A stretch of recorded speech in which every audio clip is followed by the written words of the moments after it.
অনেক দিন ধরে খলিফা হজরত আবু বকর রাদিয়াল্লাহু আনহুর স্ত্রীর ইচ্ছা ছিল একটু মিষ্টি খাওয়ার, কিন্তু খলিফার উপার্জনে বিলাসিতার কোনো স্থান ছিল না। স্ত্রী প্রতিদিনের পারিবারিক খরচ থেকে সামান্য সামান্য করে অর্থ জমাতে শুরু করলেন। দীর্ঘ প্রচেষ্টায় কিছু পয়সা জমলে তিনি খলিফাকে বললেন, আজ আমাদের জন্য একটু মিষ্টি আনুন। টাকা হাতে নিয়ে খলিফা প্রশ্ন করলেন, এই অতিরিক্ত অর্থ কোথায় পেলে? স্ত্রী জানালেন, তিনি প্রতিদিনের বরাদ্দ থেকে বাঁচিয়ে এই টাকা জমিয়েছেন। এ কথা শুনে খলিফা শিউরে উঠলেন। তিনি বললেন, সর্বনাশ! তার মানে রাষ্ট্রীয় কোষাগার থেকে আমাকে যে ভাতা দেওয়া হয় তার এই অংশটুকু ছাড়াও আমার সংসার চলে যায়। জনগণের এই অর্থ আমার ভোগ করার অধিকার নেই। তিনি সেই জমানো টাকা মিষ্টি না কিনে রাষ্ট্রীয় কোষাগারে জমা দিলেন এবং পরবর্তী দিন থেকে নিজের নিয়মিত ভাতার পরিমাণও কমিয়ে দিলেন।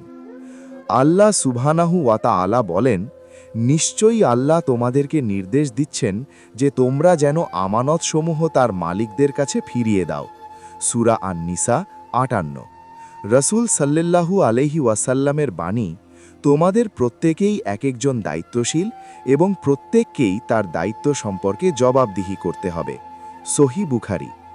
শিক্ষা: আদর্শ রাজনীতি এবং সুশাসন তখনই সম্ভব যখন শাসক নিজেকে জনগণের সেবক মনে করেন এবং সামান্যতম অতিরিক্ত সুযোগ থেকেও দূরে থাকেন। এই ঘটনা থেকে আমাদের শিক্ষা: আমানতদারি, জনগণের সম্পদ বা রাষ্ট্রের আমানত ব্যবহারে সর্বোচ্চ সতর্কতা অবলম্বন করা। স্বচ্ছতা, সামান্যতম অতিরিক্ত সুবিধা গ্রহণ করা থেকেও বিরত থাকা যদি তা প্রয়োজনের অতিরিক্ত হয়। তাকওয়া, আল্লাহর কাছে জবাবদিহির ভয়ই একজন রাষ্ট্রপ্রধানকে প্রকৃত মানুষে পরিণত করে।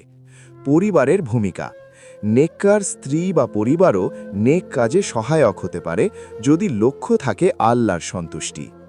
রাজনীতি যদি হয় আল্লাহর সন্তুষ্টির জন্য, তবে রাজনীতিবিদদের চরিত্র হয় আবু বকর রাদিয়াল্লাহু আনহুর মতো, যেখানে ভোগ বিলাস নয় বরং ত্যাগের মাধ্যমেই ইনসাফ প্রতিষ্ঠিত হয়। এই চ্যানেলের উদ্দেশ্য বিনোদন নয়।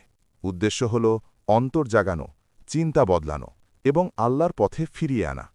আমরা এখানে ইতিহাস বলি শিক্ষা দেওয়ার জন্য, গল্প বলি চরিত্র গড়ার জন্য, আর কথা বলি যাতে কেউ একজন হলেও নিজের ভুল থেকে ফিরে আসে।